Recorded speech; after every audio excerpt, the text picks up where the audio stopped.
All right, let's talk about party crashers. You know, that one uninvited guest who shows up, makes a huge scene, and just leaves a massive mess behind. Well, today we're talking about the world's most notorious party crasher. This one doesn't just spill a drink, it can bring the entire house down. So picture this. You're in a room, and this crasher walks in. That number right there, 90%, that's its success rate. If you don't have security, and by that I mean if you're not immune, there is a 9 out of 10 chance you're getting tangled up in the chaos. That's just how ridiculously good this thing is at making its presence known. And hey, don't just take my word for it. The World Health Organization flat out calls it one of the most contagious diseases on the entire planet. So we're not talking about some amateur here. This is a world-famous crasher with a serious reputation. So in this explainer, we're going to break down its playbook, how it gets in, the mess it leaves, and most importantly, how to keep it off the guest list for good. Okay, first up, let's look at its method of entry. How does this tiny little menace manage to be so good at infiltrating our spaces? Well, it has a few simple but brutally effective tricks up its sleeve. Here's the most important thing to get.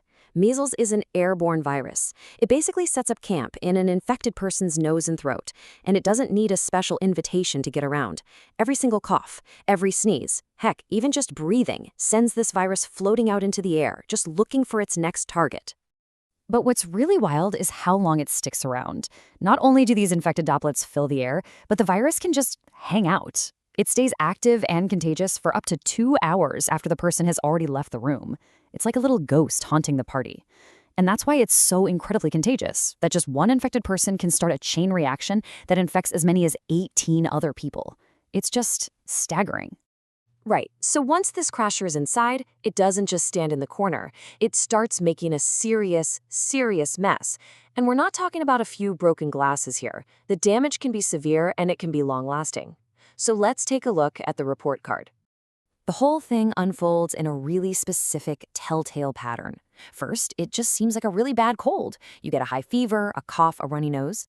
Then, you get these unique little white spots inside your cheeks. But the main event, the thing measles is really famous for, is the rash. It pops up on the face and then just relentlessly spreads over the entire body. That's the virus's signature move. But honestly, a rash is the least of your worries. This is where things get truly serious. About 1 in every 20 kids who get it will also get pneumonia. 1 in 1,000 will have their brains swell up, which can cause permanent brain damage. And yes, it can be fatal. Even with the best possible medical care, 1 to 3 people out of every 1,000 who get measles will die. This is a party crasher that absolutely plays for keeps. So with a threat this big, you don't just cross your fingers and hope for the best, right? You call in the professionals. And for the last 60 years or so, humanity has had an incredibly effective security team on the job. And the difference that this security team makes is, well, it's just astonishing. Before the vaccine showed up in 1963, measles was causing an estimated 2.6 million deaths every single year. Now look at the after. Since the year 2000 alone, that same vaccine has prevented almost 59 million deaths. The impact is just, it's hard to even wrap your head around.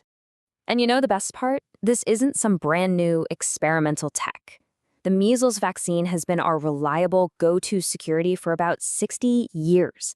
It is safe, it's incredibly effective, and it's inexpensive. It's truly one of the greatest public health success stories in all of human history. Which brings us to today. Because despite having this amazing security system in place, we're suddenly seeing breaches. The perimeter that has kept so many of us safe for so long, it's starting to show some cracks. And that's the billion-dollar question, isn't it? Here in the US, measles was declared eliminated way back in the year 2000. So how is it even possible that a disease we basically kicked out of the party for good is suddenly showing up again? And, you know, the numbers don't lie. After years of this being a super rare thing, we are seeing a really disturbing trend. Cases climbed to over 1,200 back in 2019. Then we saw a jump to over 2,100 in 2025. And we're not even all the way through 2026 yet, and we're already seeing nearly 1,500 cases. The trend is clear, and it is absolutely going in the wrong direction. So where exactly are these security breaches happening? Well, the data points to a very clear vulnerability. Of all the cases reported in the US this year, a whopping 92%, 92, were in people who were either unvaccinated or whose vaccination status just wasn't known. The virus is finding the gaps in our defenses, and it is exploiting them. This brings us to the final, and I think the most important, part of all this. Knowing what we know. How do we reinforce that perimeter? How do we make sure that everyone at the party stays safe from this crasher? Well, it's really crucial to know who needs that protection the most. The absolute highest risk is for unvaccinated little kids and for pregnant people, because they're the most vulnerable to the worst complications. Malnourished children are also at extremely high risk. But at the end of the day, the threat is to anyone who isn't immune. And that's why community-wide security is just so important. It protects the people who can't protect themselves. And the plan for building that defense? It's really straightforward, and it's proven to work. It's a 2-dose strategy. The first dose gives that initial layer of security, usually when a kid is between 12 and 15 months old. The second dose, a few years later, acts as a critical reinforcement, making sure that immunity is strong and long-lasting. 2 simple steps to keep the ultimate party crasher out. So we'll end with this. We know how the crasher gets in, we know the damage it can do, and we know exactly how the security team works. So the only question left is a personal one. Is your security detail and the security for those around you fully up to date?